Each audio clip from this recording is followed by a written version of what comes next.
Hi, Sergiy. So I'm running the hardware engineering at LinkedIn. And Brad?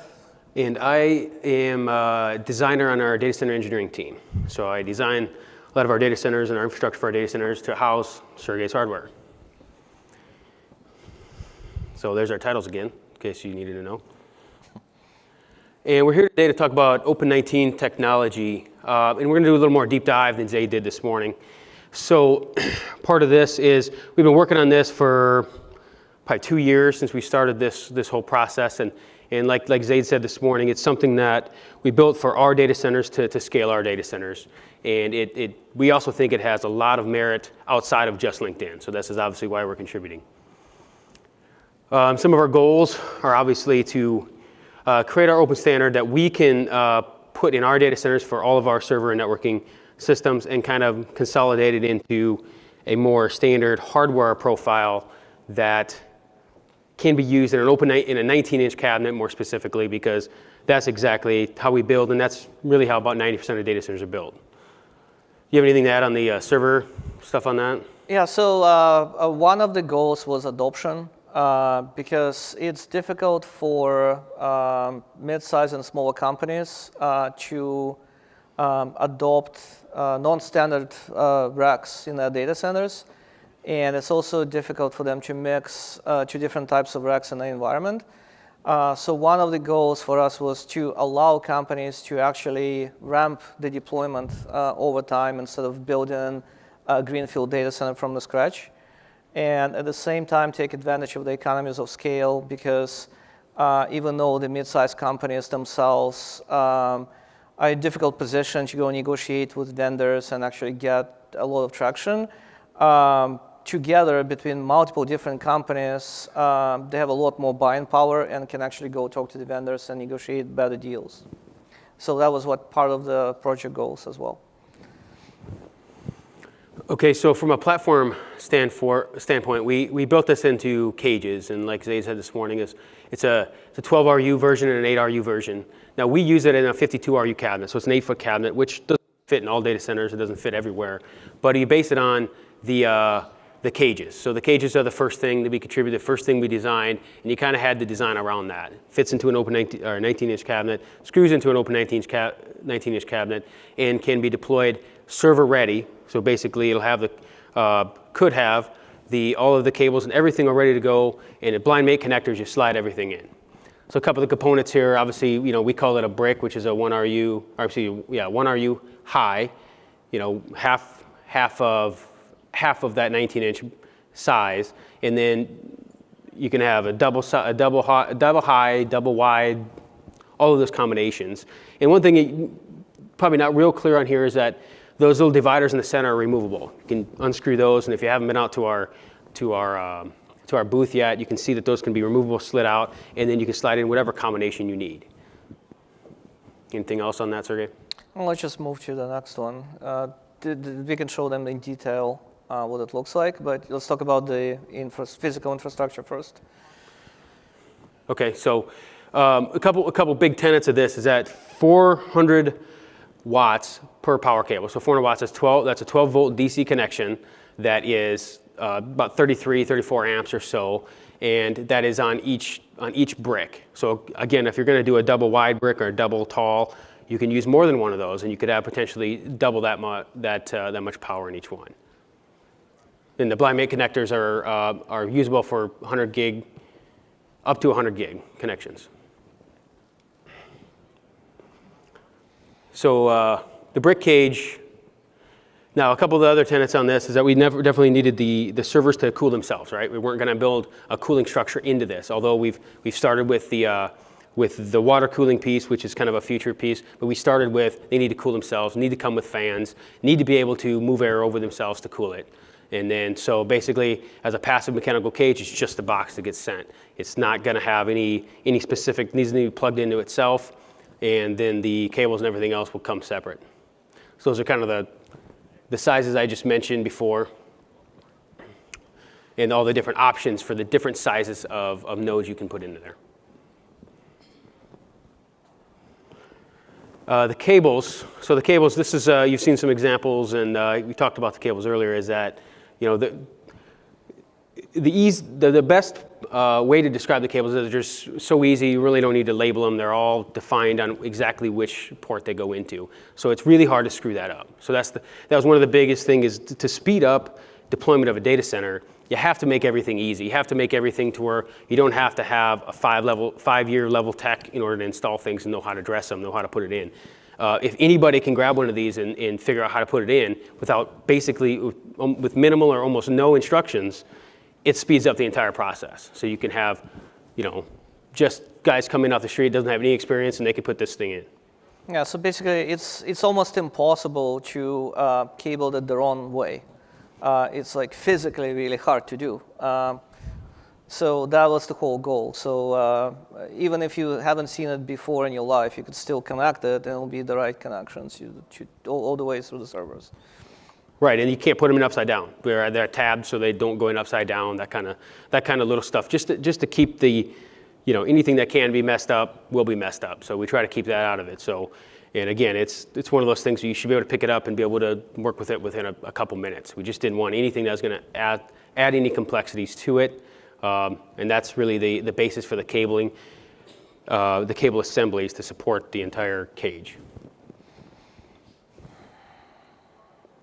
And this is kind of one installed. So this is basically what a data cable would look like connected to our switch, and then how it connects to the back of a brick. And again, those can be put in with bricks in, without bricks in. Obviously, they're blind mate connectors on the front. Yeah, so these are standard form factors for Open19 systems. Brad kind of went over this before, but essentially there's 4 standard form factors that Open19 supports today. There's a half wide 1RU. There's double high half width. So it's 2U tall, but it's half a U width. And then it goes all the way up to 2U, full 2 rack units, and wide bricks. So the way the network connectivity works and power, the minimum unit is the half-wide brick. So essentially, you have a network connector and a power connector for every half-wide brick, which means if you deploy a full wide brick, you could use 2 power connectors and 2 network connectors. So provided you have dual NICs, you could get 100 gig to the server if you want to, and you could get 800 watts per blade as well. For 2U, it's 4x basically. And we do have some standard bricks that you could see in our booth from different vendors.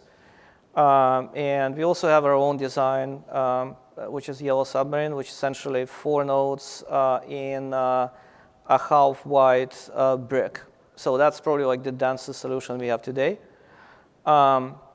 But the beauty of it, you can deploy any vendor next to each other, which is what we did in our setup, to show you how easy it is to integrate. Because the cabling is all taken care of for you. You don't need to run anything. You just slide the blade in, and you're up and running. That was the whole point. Yeah. So you want to talk about switch? Yeah. So we do have the Open19 switch. It's called Bolt. It's essentially 3.2 terabit switch. Very similar setup. It's a LinkedIn white box design. Standard software. So today it supports both ICOS and Sonic. Sonic being pass forward. But we're also working on a design that doesn't need a special switch. You could just use regular switches. One of the reasons why we went with our own design is to provide one big network connector. But we also have the design where you could use standard switch with QSFP connectors that convert into the network connectors on the server side. So we do have both designs. Bolt is kind of more convenient because you only need to connect that cable harness to a single port. But it doesn't stop you from deploying regular switches using QSFP cables. Yeah, and if you noticed during Zaid's presentation, he actually this morning he was actually holding one of our kind of are kind of a middle ground cables, which actually had QSFPs on one side and it had the Open19 type connector on the other side. That's a blind mate. So actually it could be used as any QSFP type switch. So that's the one he was actually displaying this morning during his keynote. So the power shelf. So this is a big component of making Open19 work. And obviously, by removing all of the power supplies from the servers, right, just basically would transfer AC to DC on the server, we remove the power supplies and then put all of those power supplies into a power shelf. So this would replace, like if you do regular standard racks today, you might have a power strip or an RDU or a PDU, whatever you refer to it as, maybe vertical, maybe horizontal, that you plug C13s or C19s or something into. This basically replaces that. But it also does more than that, right? That doesn't do any kind of transfer of AC to DC or anything like that. Typically, it just takes AC at a 208 volt or something and divides it up, or whether it's 400 volt, divides it into 3 circuits and divides the legs, and basically you have 3 single-phase connections, or 3 single-phase circuits. But what this does is actually we use it as a 400 volt input, but it can be a 208 input. It could be a DC input. There's a lot of different options on this, but it basically turns it into a DC out, and that's what that cable, the power cable I showed you, or we were showing you earlier, actually delivers to the server. So it delivers directly to the server, to the motherboard, the voltage that it needs. And then it has a couple different options on here. So it has 6 actual power supplies in it.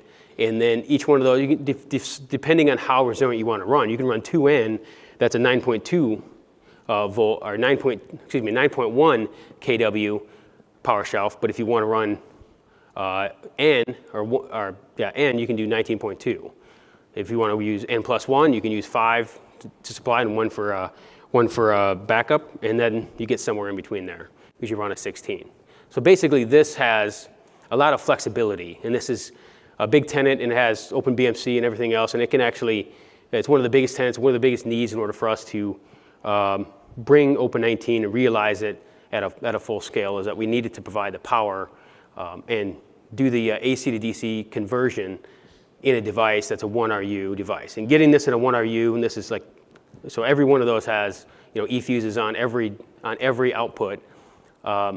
Getting this in a 1RU was pretty difficult. That's a lot of stuff. If you open that up, there's a lot of stuff inside that 1RU right there. And it's a very heavy piece of equipment, but that was a huge win for us to get that down to 1RU in there, as opposed to those. We use vertical, some people use horizontal, the power strips. You can remove those and just basically connect directly to this. And it's actually pretty reliable, and it has duplication that normally servers don't have. It actually has dual BMC controller, and you can use it as a master slave or active-active. And we do have BMC code that supports either one. It's still a work in progress, but you can do a lot of monitoring, a lot of data collection from the power shelf that you normally don't get visibility for. Yeah, and obviously per server and all that kind of stuff, you can get it to that level, all the way to already transitioned AC to DC kind of level.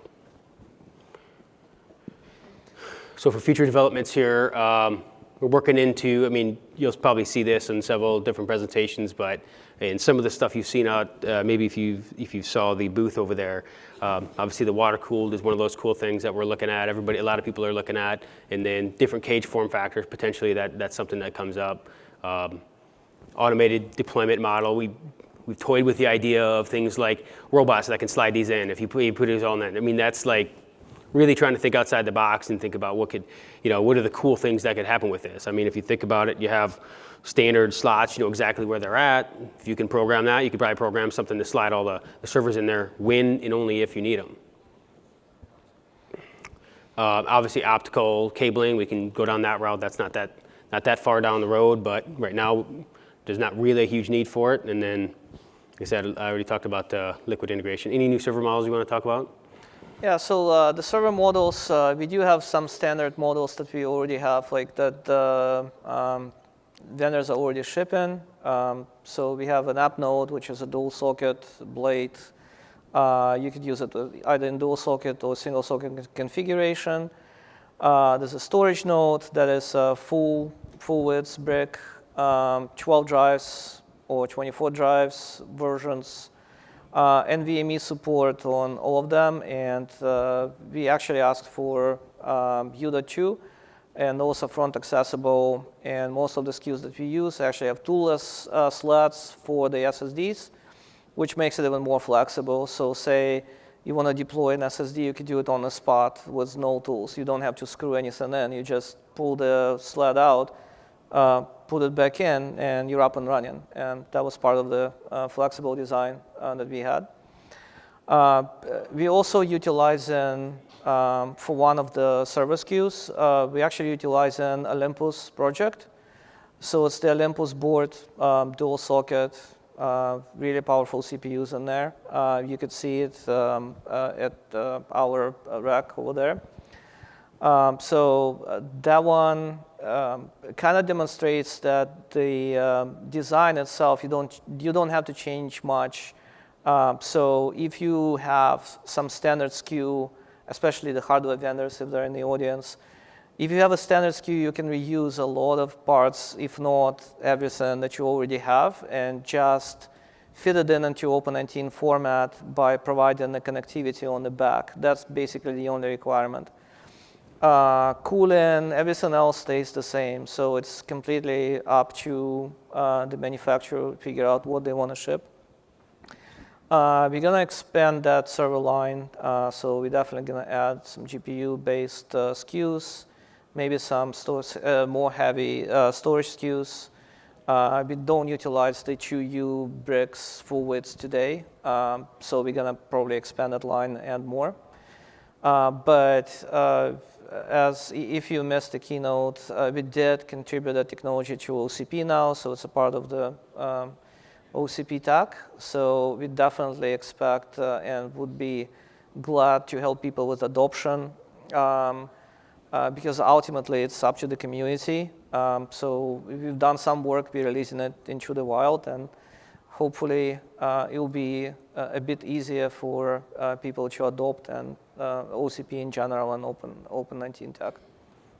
Yeah, and also like Zaid mentioned and Sergiy mentioned, is the collaboration with other people that do adopt it and be able to feedback on, well, this works for me, this doesn't really work for me, let's do a little bit more of this. And in some of the other things we very specifically defined was, when it comes to new server models, is we didn't define what needs to be inside any of those bricks. The only thing we ever defined was exactly where the connector needed to be, power and data connector, and then obviously the form factor needs to fit in there. So that's an open shell as far as we're concerned. We did not define anything as far as speed, whatever needs to be inside of that box and those options that we showed earlier.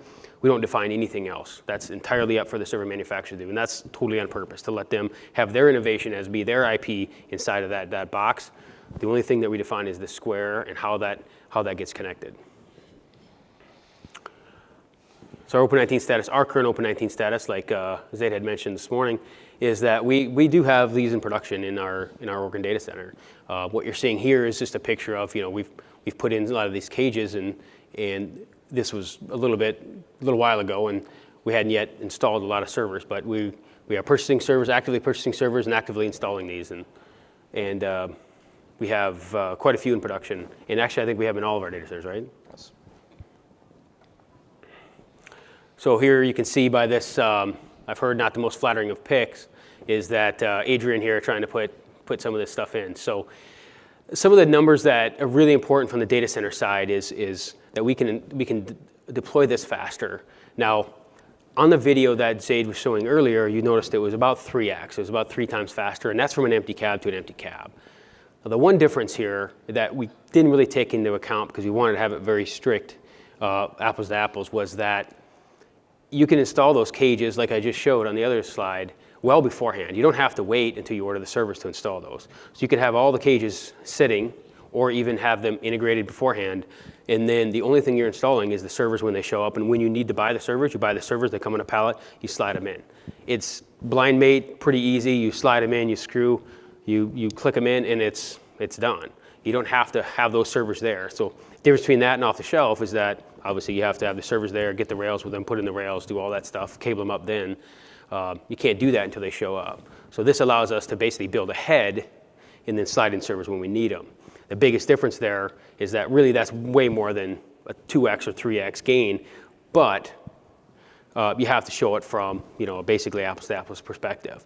But from what we showed here, we build ahead from the infrastructure for the cages, and then we just, whatever, Sergiy decides he wants to order servers or needs his servers, they show up and the guys install them. And you can install thousands a day. It's just slide in. It's very, very easy.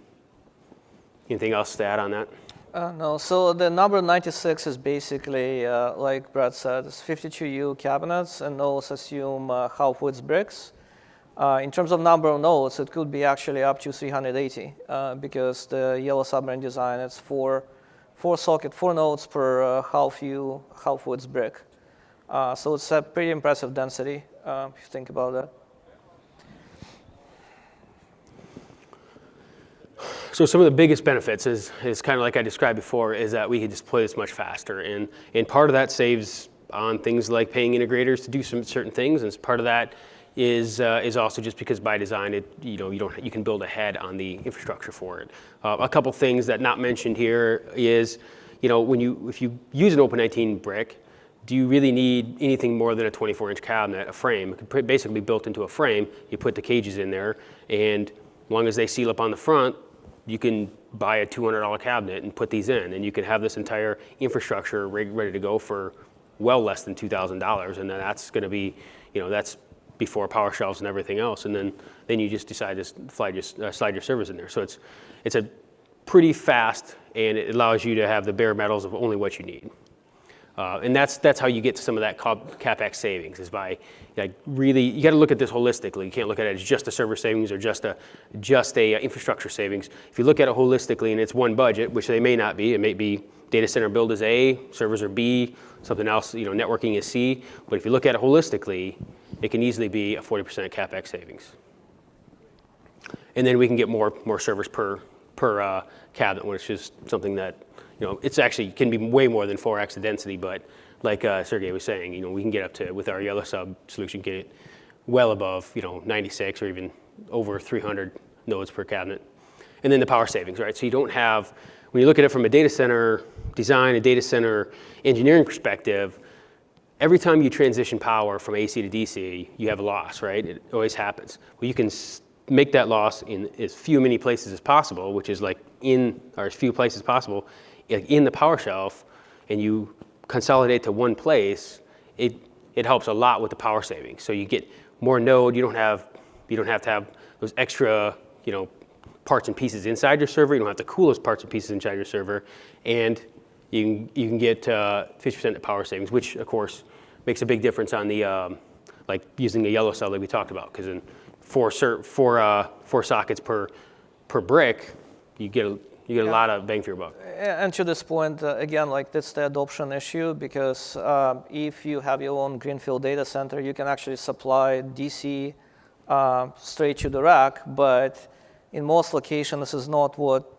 colo providers supply, right? They supply AC, so that's a way for you to optimize at the cabinet level rather than trying to get DC at the cabinet level all the way from the provider.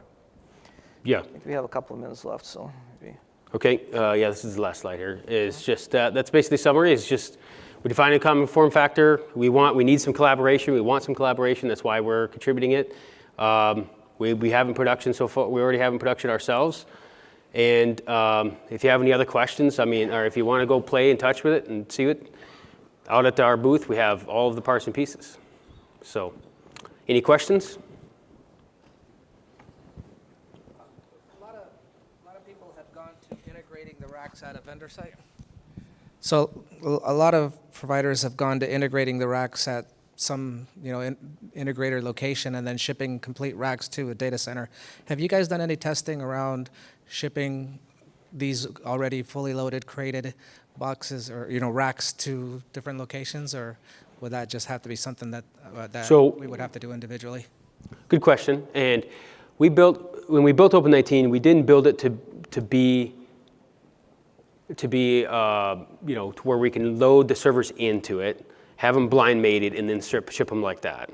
What we did build it to is have the cages in a rack and send the cages and the server separately. But again, like I was mentioning earlier, the speed of how fast you can put those servers in, you could put 96 nodes if you had all just those. I put them in there in 10 minutes. So that's not really the hard part. The hard part is getting the cages and everything else in the cabinet and getting the other stuff. Well, that can easily be done. Yeah, so that's part of it. Part of it is what is the value of someone integrating this for you? Because like part of the value with the standard rackable service is cabling, right? Because you want them to cable this right, just like so they will look neat. There's no cabling errors, right? This has none of that because all your cabling is blind made connectors on the back. So that kind of eliminates part of the value add that system integrators do for you, right? And then if you think about what's more convenient to ship, especially again in smaller environments, if you ship in like 200,000 servers a month, then obviously like you down to the cabinet level SKU, right? Which always have like predefined order. Okay, I put this many of these and this many of that, right? With this, it's really flexible. Like you don't have to think about it until you actually slide them in, because the configuration is flexible. If you use the same form factor bricks, then you just keep those dividers in place. If not, you pull those dividers out and you fill them as you go. Again, like ramping it slowly for a lot of less volume than large shops like Facebook or Microsoft or anything like that. Any other questions?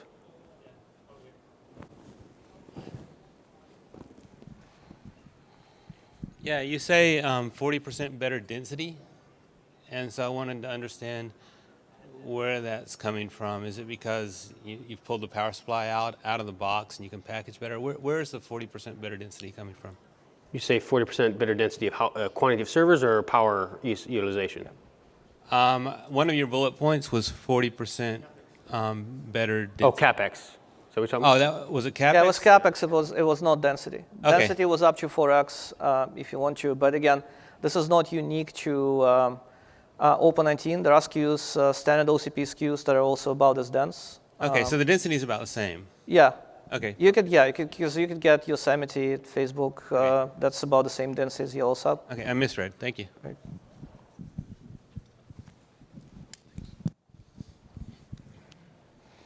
Okay, please do visit our booth if you have more questions. We're going to be over there. We'll let the next speaker in. Thank you. Thank you. Great.